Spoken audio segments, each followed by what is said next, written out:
Hello and welcome. If you're new here, I'm Jay. September was kind of a weird reading month, and honestly, it feels like a lifetime ago. I say as I film this a couple weeks later than I would normally. It is mid-October. I started September still fighting this ongoing slump that's been hanging around for months, not even just specific to reading, but just life in general. For that reason, I just wanted something fast and easy, and before I knew it, thrillers had completely taken over my September reading. It became my soft launch into spooky season. So if you're building your fall reading list, I've got some twisty thrillers that you'll want to add, and a few other books that I read along the way that weren't quite as dark. First up, let's talk thrillers. Let's begin with The Tenant by Freida McFadden.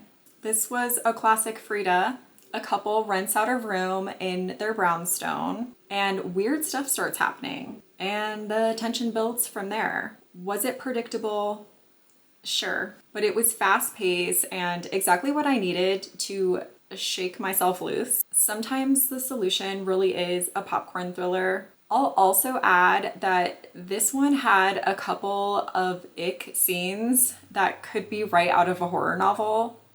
Honestly, that was a pleasant surprise. Then, having wrapped up all of my outstanding Freida McFadden reads, I had to move on to someone that has also been compared to Freida McFadden, and that is Nicola Sanders. And I started with her book, Don't Let Her Stay. This really gave me everything I love about a domestic thriller. A stepmother meets her stepdaughter for the first time, and behind closed doors, things are not as they seem. I was glued to the reveals, genuinely worried for our FMC and her baby, and completely caught up in the you think you know, but you don't tension. Exactly the kind of twisty fun I needed after slogging through Freida McFadden's Baby City. We'll get to that one later. So after that adrenaline, I picked up a tiny book and got blindsided. Wreckage by Nickey. This novella is short, but it absolutely gutted me.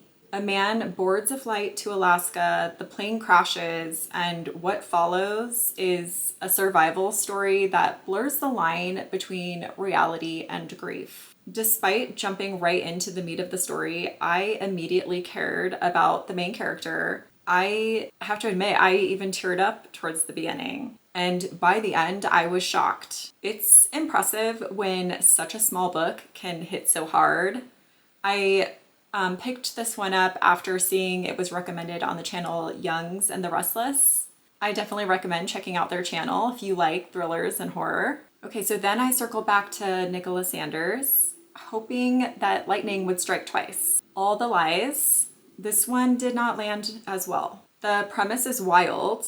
Amy, trapped in an abusive marriage, gets mistaken for another woman during a ferry accident and slips into her life to buy time. It started really strong, but the middle dragged so much. It honestly stopped feeling like a thriller. The ending, things did pick back up, and Amy's choices were messy in that train wreck you can't look away from way. It wasn't bad overall, it just wasn't as sharp as Don't Let Her Stay. Fortunately, this next one gave me plenty to chew on. The Foster Family by Nicole Trope. This one we follow Elizabeth, a foster mom who adores her little boy, but then he suddenly disappears while the family is on vacation near the beach. It hooked me right away with the mystery and suspense, but by the end, it was really hard to sympathize with Elizabeth once you realize just how much she's risked by staying with her husband. There were a few coincidences in this one that really did stretch believability,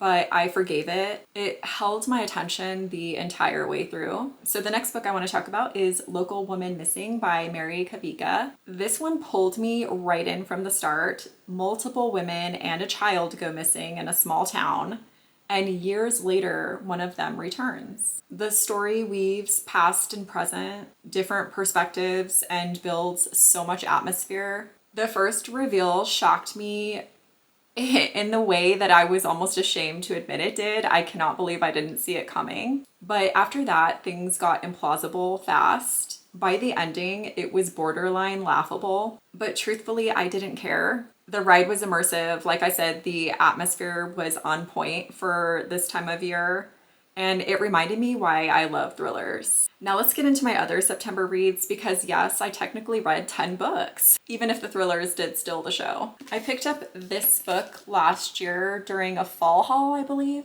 Anyway, I've had this one for a while, about a year. Let's put it down.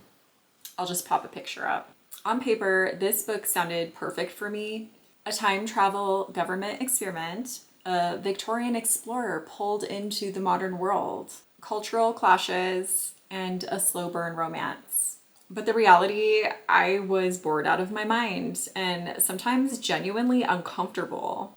Okay, I don't even know if I want to be specific, but there's this scene where the female main character starts interrogating this man about his sex life from 2 centuries ago. And instead of tension or chemistry, it just feels so awkward. I don't know how to explain it, but it's just, it feels wrong in a way that like I definitely didn't feel when I was reading, say, Outlander. I don't know why. It just felt inappropriate. I don't know. It's hard to explain, but it just felt awkward. I was not swept away. I was just stuck slogging through this one till the finish. Next, I moved on to a hockey romance series that I have had good and bad luck with, and that is Pucking Strong by Emmalynn Reed. This one was exactly the reset I needed. Teddy, a doctor, ends up in a marriage of convenience with Henrik, the hockey player he has secretly loved for years, so that Henrik can get custody of his niece after his sister passes away in a tragic accident. The found family vibes in this one are incredible, and the demisexual rep was really heartfelt and well handled. I'd been waiting for this series to give me something cozy and emotionally satisfying again, and finally it delivered. And then I dove right back into a dud. This was the last book in Freida McFadden's backlist of her fiction works that I had not read. Did I say Baby City? Baby City by Freida McFadden. And I honestly can't believe I even finished this one. It follows, I think she's a 3rd-year OBGYN resident as she balances endless deliveries, exhausting shifts, and hospital drama. It is co-written. I'll pop in the cover so that you see who the co-writer is. I can't think of her name off the top of my head. And I don't know if that was because that gal was just helping with the research side and authenticity of the story, or if she was writing every other chapter. I have no idea. But anyway, the FMC came off to me like a mean girl with a I'm just trying to help excuse behind it. And the book was kind of full of like body shaming and casual slurs that felt more like the 90s than 2015 when this book came out. And the romance for me was a mismatch. Her love interest is basically a saint for no reason at all towards her. And the further I get from that one, the more I dislike it. And it's not a thriller. It's more in line with like The Devil Wears Scrubs and The Devil You Know, whatever the sequel was to The Devil Wears Scrubs. Okay, moving along. This next and last book is the one that I had the most thoughts about in September. And if you're interested in my rant on this one, go check out that video after this one. I'll link it in the description box. And that is 107 Days by Kamala Harris. This is Harris's chronicle of stepping in as the Democratic nominee after Biden dropped out. 107 days from announcement to election day. It covers debate prep, campaign strategy, and behind the scenes moments. I wanted answers, or at least hope, or even more than that, I wanted to see leadership.